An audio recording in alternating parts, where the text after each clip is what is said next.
أعوذ بالله من الشيطان الرجيم بسم الله الرحمن الرحيم ومن الليل فتهجد به نافلة لك عسى أن يبعثك ربك مقاما محمودا۔ اور رات کے کچھ حصہ میں تہجد کرو، یہ خاص تمہارے لیے زیادہ ہے، قریب ہے کہ تمہیں تمہارا رب ایسی جگہ کھڑا کرے جہاں سب تمہاری حمد کریں۔ نماز تہجد سرکار دو عالم صلی اللہ تعالی علیہ وسلم پر فرض تھی، جمہور کا یہی قول ہے، جبکہ حضور اکرم صلی اللہ تعالی علیہ وسلم کی امت کے لیے یہ نماز سنت مبارکہ ہے۔ تہجد کے فضائل۔ اس آیت میں تہجد کا بطور خاص ذکر فرمایا گیا ہے۔ اس مناسبت سے نماز تہجد کی فضیلت پر مشتمل 5 احادیث مبارکہ سماعت کیجیے۔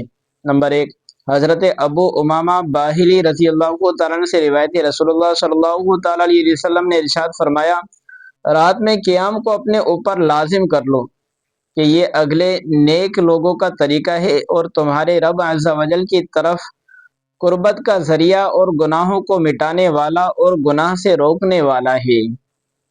نمبر 2، حضرت اسماء بنت یزید رضی اللہ تعالیٰ عنہ سے روایت ہے، حضور اقدس صلی اللہ تعالیٰ علیہ وسلم نے ارشاد فرمایا، قیامت کے دن لوگ ایک میدان میں جمع کیے جائیں گے، اس وقت منادی پکارے گا، کہاں ہیں وہ جن کی کروٹیں خواب گاہوں سے جدا ہوتی تھی؟ وہ لوگ کھڑے ہوں گے اور تھوڑے ہوں گے، یہ جنت میں بغیر حساب داخل ہوں گے، اور پھر اور لوگوں کے لیے حساب کا حکم ہوگا۔ پیارے اور محترم اسلامی بھائیو، غور کیجئے کہ تہجد کی کیا فضیلت ہے۔ کل قیامت والے دن بغیر حساب و کتاب کے بندہ جنت میں داخل ہو جائے گا، یہ ہے تہجد کی فضیلت۔ نمبر 3، حضرت عبداللہ بن عمر رضی اللہ تعالیٰ عنہ سے روایت ہے، حضور نبی کریم صلی اللہ تعالیٰ علیہ وسلم نے ارشاد فرمایا، جنت میں ایک بالا خانہ ہے کہ باہر کا اندر سے دکھائی دیتا ہے اور اندر کا باہر سے۔ حضرت ابو مالک اشعری رضی اللہ تعالیٰ نے عرض کی، یا رسول اللہ صلی اللہ تعالیٰ علیہ وسلم، وہ کس کے لیے ہے؟ ارشاد فرمایا، اس کے لیے جو اچھی بات کرے اور کھانا کھلائے اور رات میں قیام کرے جب لوگ سوتے ہوں۔ نمبر 4، حضرت ابو ہریرہ رضی اللہ تعالیٰ عنہ سے روایت ہے، نبی کریم صلی اللہ تعالیٰ علیہ وسلم نے ارشاد فرمایا، جو شخص رات میں بیدار ہو اور اپنے اہل خانہ کو جگائے، پھر دونوں 2 رکعت پڑھیں تو کثرت سے یاد کرنے والوں میں لکھے جائیں گے۔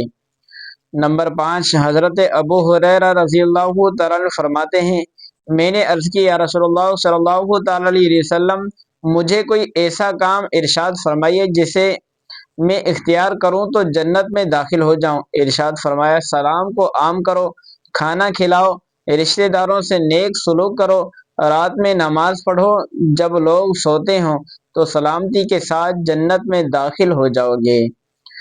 تہجد سے متعلق چند مسائل سماعت کیجیے۔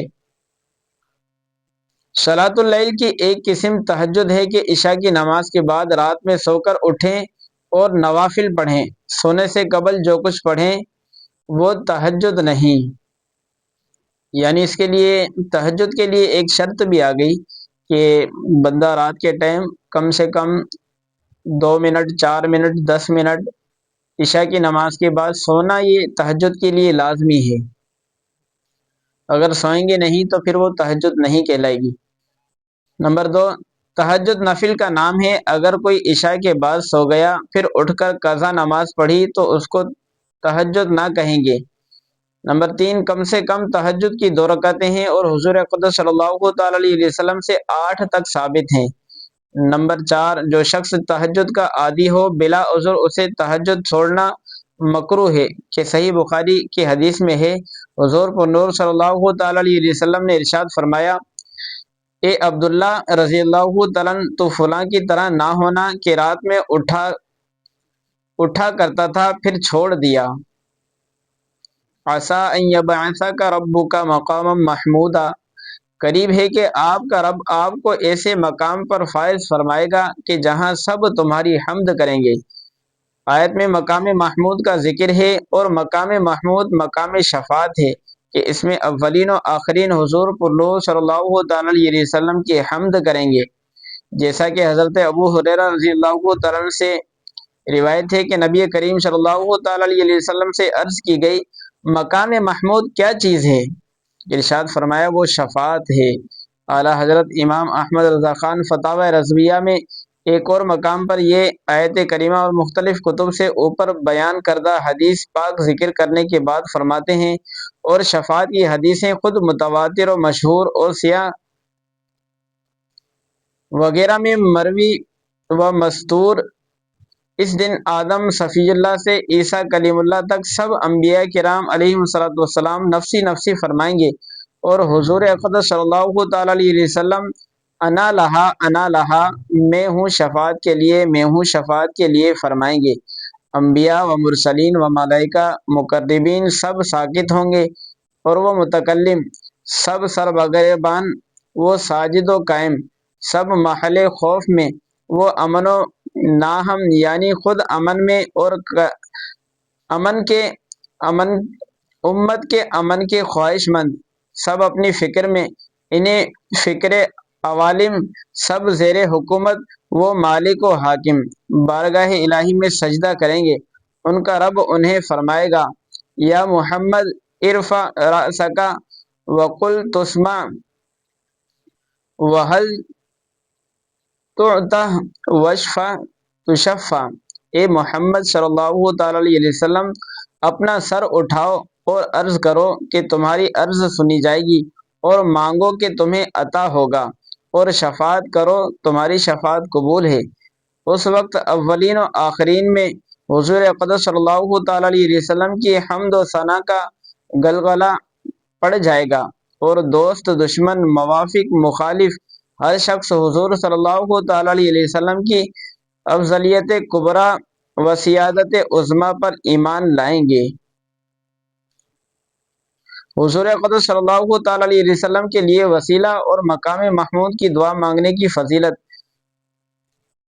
حضرت جابر بن عبداللہ رضی اللہ تعالیٰ عنہ سے روایت ہے، سید المرسلین صلی اللہ تعالیٰ علیہ وسلم نے ارشاد فرمایا، جو اذان سن کر یہ دعا کرے، اے اللہ اس کامل دعوت اور قائم ہونے والی نماز کے رب محمد مصطفیٰ صلی اللہ تعالیٰ علیہ وسلم کو وسیلہ اور فضیلت عطا فرما، اور انہیں مقام محمود پر کھڑے کرنا جس کا تو نے ان سے وعدہ فرمایا ہے، تو اس کے لیے قیامت کے دن میری شفاعت حلال ہو گئی۔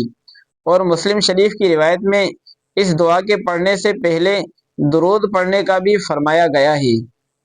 یاد رہے کہ اللہ تعالیٰ قیامت کے دن اپنے حبیب صلی اللہ تعالیٰ علیہ وسلم کو یقینی طور پر وسیلہ اور مقام محمود عطا فرمائے گا، چاہے مسلمان نبی کریم صلی اللہ تعالیٰ علیہ وسلم کے لیے اس کی دعا کریں یا نہ کریں، کیونکہ یہ اللہ تعالیٰ کا اپنے حبیب صلی اللہ تعالیٰ علیہ وسلم سے وعدہ ہے، اور اللہ تعالیٰ اپنے وعدے کے خلاف نہیں فرماتا۔ البتہ مسلمانوں کو اس کی دعا مانگنے کی جو ترغیب دی گئی ہے وہ اس لیے ہے کہ اس میں ان کا اپنا عظیم فائدہ ہے کہ اس عمل کے ذریعے انہیں سید المرسلین صلی اللہ تعالیٰ علیہ وسلم کی شفاعت نصیب ہوگی۔ دوستوں اور بزرگوں، پیارے محترم اسلامی بھائیوں، سنا آپ نے کہ حضور صلی اللہ تعالیٰ علیہ وسلم کو قیامت والے دن مقام محمود عطا کیا جائے گا، جسے دیکھ کر اگلے اور پچھلے حضور صلی اللہ تعالیٰ علیہ وسلم کی حمد و ثنا بیان کریں گے، تعریف کریں گے۔ تو کوشش کریں کہ اذان کے بعد جو دعا ہے اللہم رب هذه الدعوۃ التامہ یہ پڑھیں گے تو اس کی فضیلت یہ ہوگی کہ حضور صلی اللہ تعالیٰ علیہ وسلم کی شفاعت آپ کو بھی نصیب ہو جائے گی۔ اللہ تعالیٰ سے دعا ہے جو کچھ سنا اس پر عمل کرنے، اسے یاد رکھنے اور دوسروں تک پہنچانے کی توفیق عطا فرمائے۔ آمین۔ وما علیہ الا البلاغ۔